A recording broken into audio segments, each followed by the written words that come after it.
Hello to you all, it's Miss O'Sullivan again. I'm going to bring you today's lesson, Thursday's lesson.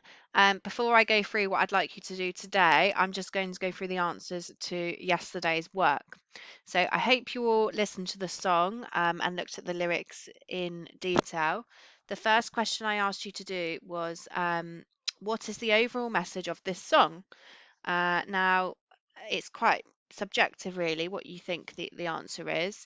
The message I think the song is that the song has, sorry, is that everyone has difficult times when they feel sad, and to feel like you're um, always able to get help off someone and that you're not on your own.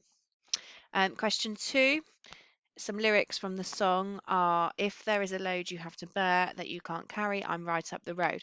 What does this phrase mean or suggest? So the answer I've put for this one is that this suggests that if you are struggling, there is someone there to help you. And well done to those of you who sent in your work and actually started your answer with these words suggest or this word suggests. Then I asked you to have a look at these two verses of the song and have a go at writing your own. Now, I've had a few pieces of work sent in, and I'm really impressed with people's own verses of this song, and I'm actually going to share some of them. And a massive shout out to those of you who have sent in your work. Really, really good to see. So I've got Bella's example here. When someone takes the time to listen, when someone reaches out, when someone does a thoughtful thing which makes you warm throughout. I love you so much, you're the cold to my hot. I'll always be there for you, no matter what. That's superb, Bella. Well done. And then I've got Ethan Bebbington's really, really good work here. I'm going to read his out. Sometimes in life we are sad, things don't always go right. But if we remind ourselves it's not bad, keep positive, the future is bright. Use your family and friends, they'll help you to get through. Many tight corners and bends, you need me and I need you. Superb work. I love how it rhymes as well. And I've got Freya's work. Note my alliteration here, fabulous Freya. And Freya's example is, there are moments in our lives we all feel agony, we all feel down, but if we are being clever, we know that there's more days in life to live. Lean on me when you feel weak, I'll be there for you, I'll make you believe, for it won't be far away till I'll need help you need. That's incredible, Freya. Well done. And last of all, Robbie's work. Oh my goodness, this handwriting is amazing. I'm so, so impressed with how much effort you've put in, Robbie, to your handwriting. What a difference. I can't even imagine how long that would have taken you to write. And as you always say to me, Miss O'Sullivan, it takes me so long when I have to write neat. So Robbie's example, occasionally through our lives we'll overcome tough times, but as long as we stay positive, we can come out the other side. Come to me if you're feeling weak. I'll be there, I'll be thinking of you. It will be no longer until I'll need someone to be there for you. Superb. Now, all of the examples I've just read, another reason I wanted to put them on the slides for today is actually because those poems or those verses that the children have written could be part of your poems that you're writing and you'll send in to me. Um, just a word of advice and some feedback for the children whose work I've just gone through. Have a look and check those contractions. So things like if you are feeling weak. So remember it's you apostrophe re. I've seen somebody with I'll. Remember it's I apostrophe double L. So just really, when you're writing your poems, check that you've got the correct contractions. But massive well done to all of those children. I'm really, really impressed. Okay, today's lesson for Thursday. I've tried to mix it up a little bit and try to think of something different for you to do today.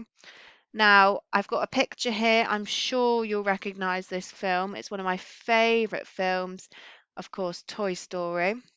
And if you've never watched Toy Story, then you really need to watch it. And if you're fortunate to have Disney Plus like I've got, then get watching. Um, So you've got a picture here, and I'm going to actually post the link to this picture under the video so that you can zoom in and you can look at it a bit bigger than it will be in this YouTube video.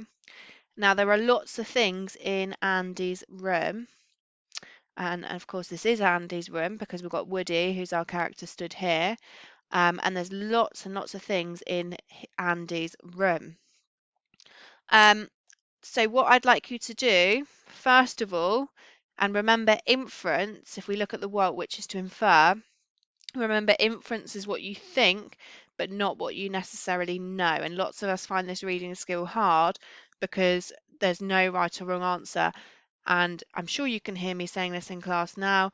You must always give evidence in your answer. So remember, you start your answer with I can infer because, or I think because, and there's no right or wrong answer as long as you have that evidence. So some questions for you to have a go at today. Number one, what are Andy's interests? So looking at the picture, looking around the room, what can you infer he's interested in? Number two, what type of person is Andy? So looking at his room here, what does that tell us about what type of person he is? How old do you think Andy is? There is a big clue. Have to try and spot the clue here as to what you think his age might be. Number four, what do you think Woody, who's this character here, is looking at? So why is he stood there? What's he actually looking at? And then when you've had a go at those four questions, I want you to produce a fabulous impression and evidence table.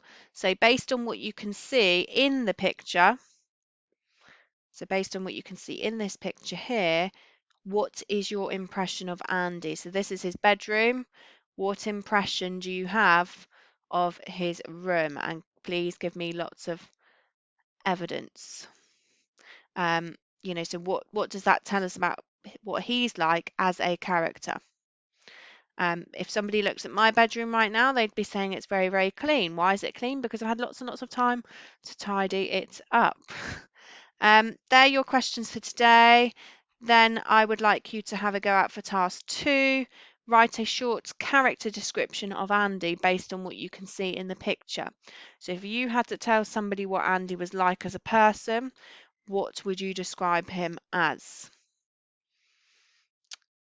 Okay, and then as I said at the beginning, I'm going to put the link to the picture underneath this video. Massive well done to all of the work you're doing. It's so lovely to see. Lovely to have comments from you all, and just keep that good work going. Very, very proud of you all.